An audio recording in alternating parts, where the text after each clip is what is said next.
And the Fire Wizard, you must now withstand the fury of my flames. Hey YouTube, this is Firewizard23 and welcome back to Let's Play Lost Kingdoms. We are ready to take on Mount Jarndunn to head to the Temple of Raruk.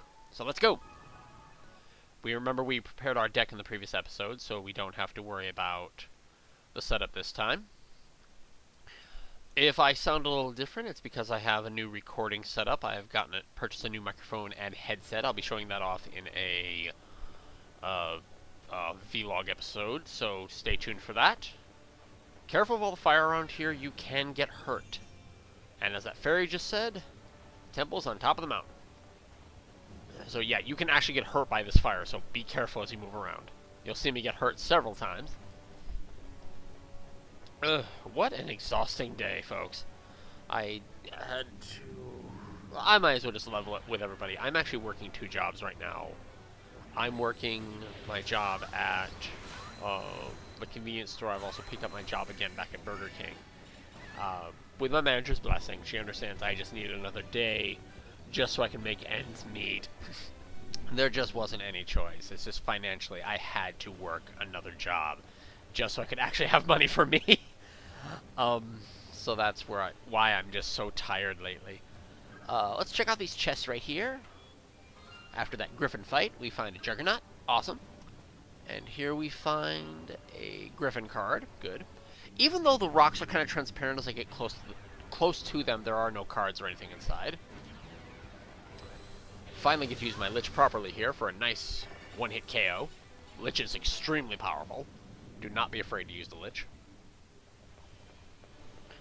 Okay, the temple, this mountain Jarndunn path really is not that difficult. The mini-map in the corner helps you out a lot.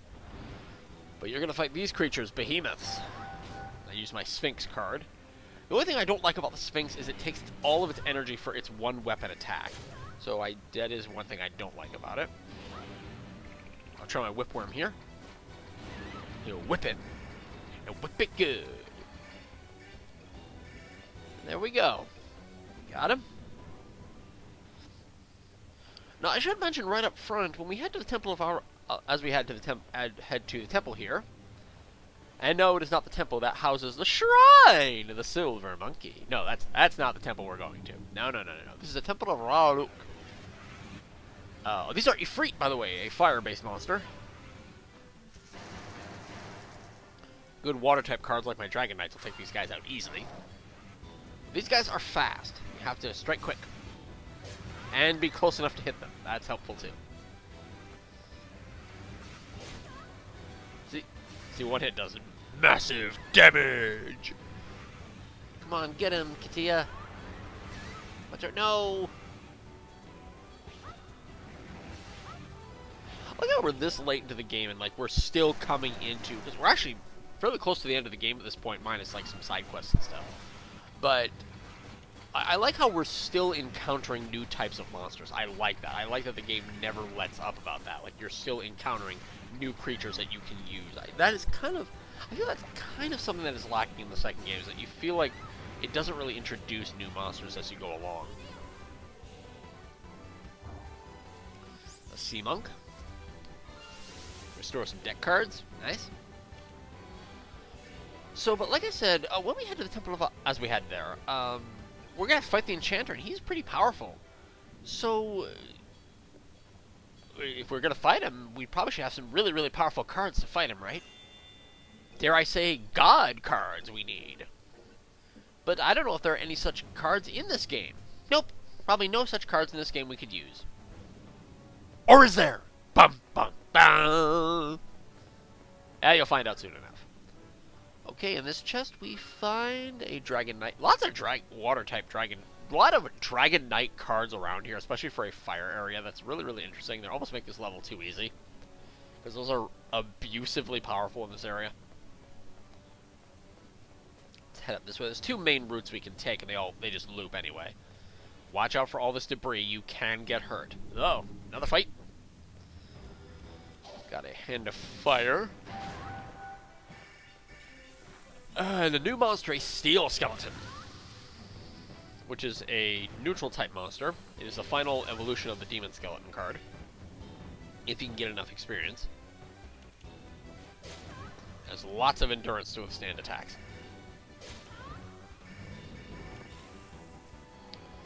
We got him. And huzzah! Let's open up the treasures! And we find a demon, great demon, which makes sense because we're in a fire area. And an Ifrit card.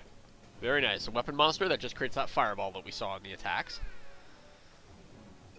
Up ahead are the Guardians of the Temple. And they are assigned to protect 3 specific rooms. Oh, come on. You don't know what I'm talking about. You haven't lived, people. If you don't know what I'm referencing when I say the Shrine of the Silver Monkey or the Temple Guards, you have not lived. Let's check these chests. It contains a Dragon Knight card. Awesome. Inside here we have another Dragon Knight card. More awesome. And a third Dragon Knight card. Ultimate awesome! And these statues are just warning us. You're in a forbidden area. Do not come forward. See, that's how tired I am. I'm actually yawning during this recording. But as we all know in any RPG, if you are told not to go somewhere, you must then, therefore, go there. Oh, and we got a behemoth and a griffin. It's like griffin's making that behemoth more powerful, so we should try to get rid of the griffin first, but of course I go after the behemoth. Oh, that's why my Juggernaut is also having its power increased by the griffin. That's why my Juggernaut is doing, like, massive damage to the griffin and to the behemoth as well as the griffin. It is an Earth-type monster. So its greatest strength of the griffin was its greatest weakness. Huzzah! Alright, and we beat them. Nice experience points for the Juggernaut card.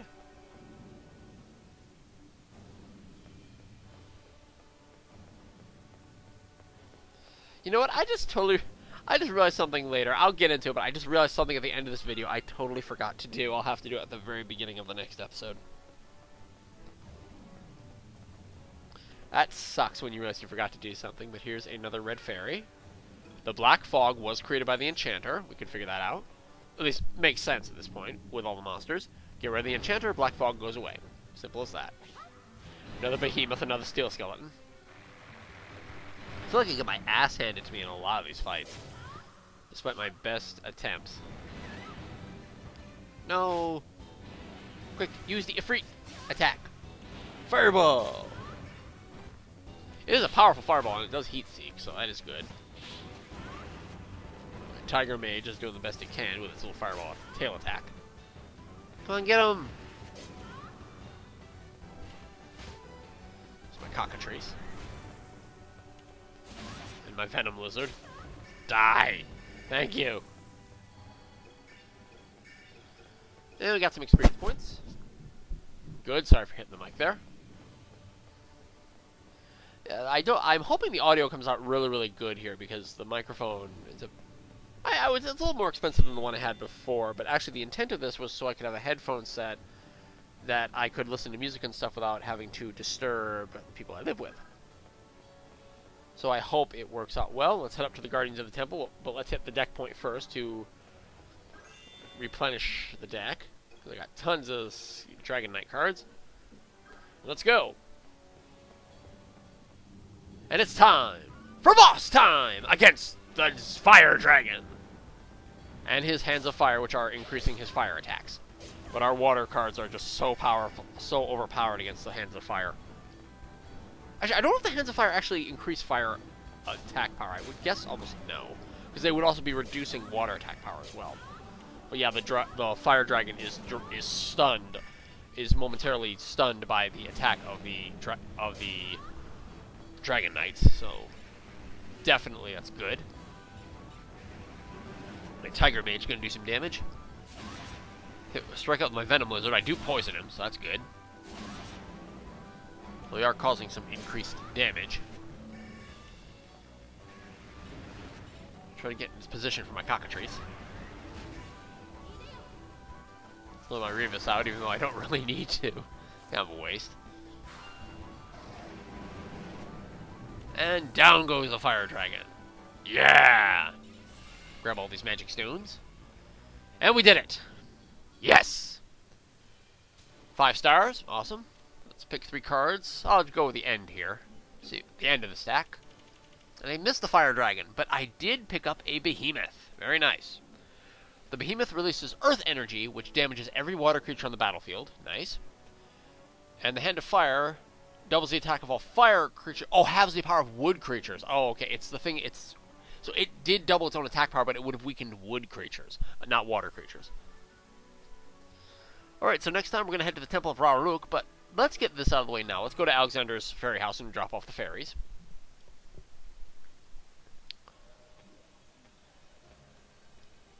Yokosta-ne. Somebody told me when she says "Ideo" when she summon monsters, she's actually saying "come forth." I thank you very much for the person who gave me that. I do apologize, I don't remember your name. But if you could tell me what he's saying there when he says "Yokosta-ne," I'd like to know what he's saying. Let's head to Gerd, because actually, before we head to the Temple of Raruk, we have one more side quest. Lake Bistriel. The lake is polluted for some reason, and it's the most beautiful lake in all of Agrawal. I wonder why it's polluted. We'll have to go investigate. And there are 3 cards we can buy here. One of which we actually have, but it would give me another copy of it, so I can make the other copy into a Kraken of the Mind Flayer, is what I'm talking about. But there's also a Mole Monster as well as a King Elephant. So I need to generate cards. I need to generate enough money to buy those cards. Let's check for card transformations.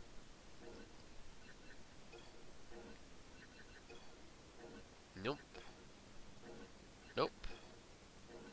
Nope. Though I can make an ice golem. That's pretty cool. But I don't want an ice golem. Dragon Knights. We can make those into Chaos Knights if we get enough experience. Sphinx. Nope. And Rebus. I can make it to a Beelzebub. Oh, yes. It neutralizes all elements, doubles the offensive power of all creatures, friend or foe, but it doesn't actually attack. But I want a Beelzebub. Morph. Come to me, Beelzebub. Oh, yes. Nice. Nothing there with a Whipworm. See, I want a Kraken. And unfortunately, at the end of this episode, I get the copy of the Mind Flayer, because what you're going to see me do here is I'm selling off just a bunch of extra cards. Like one of my Sand Golems here. Jack-o'-lanterns. I sell off a couple of the mummies. I don't need all the mummies. Just sell off a couple of them.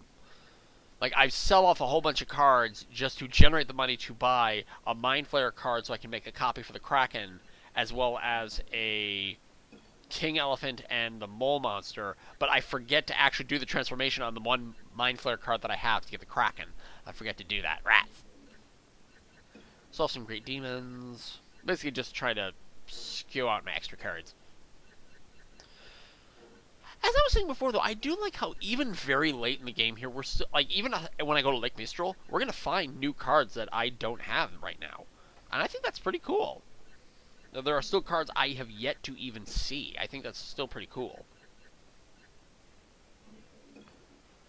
Griffin card. Kathy Griffin? No. I don't like her. She makes me feel bad things. Do I have a Catapoker? Oh, I don't sell a Catapoker, okay. Because now I'm going to go to trying to make more copies of cards, just so I can generate more money.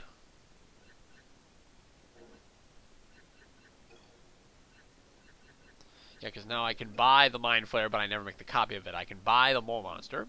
Incidentally, the Mole Monster, it's a distraction monster. Creatures follow it away from you, and it's a lot more nimble than, say, the Sand Golem. But here's the King Elephant, which is a massive summon-type creature.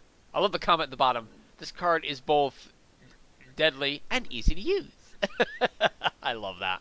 But it's more powerful than the elephant card. But now I want to get more money so I can buy it. I need $3,000, which I really over budget myself here. But I'm going to go about just making a bunch of copies of cards just so I can sell them off. I wonder if the game would let you sell off all your cards. I wonder if the game would actually let you do that. I mean, you have tons of money, so you could easily just buy new cards from Gerd, but I wonder if like it would actually let you sell down to a point where you have less than 30 cards. I wouldn't advise it, but it's just kind of interesting if they'd let you do that. More copies of Tiger Mages. Or another copy of a Venom Lizard, who did help me against the Fire Dragon. I can't even deny that. Fire Dragons are also the final evolution of the original Lizard Man card, by the way. If you really get a lot of experience on that Lizard Man card, you can transform it into a Fire Dragon. I'm just trying to see what can I sell here. What do I have copies of that I don't need? Into Fire.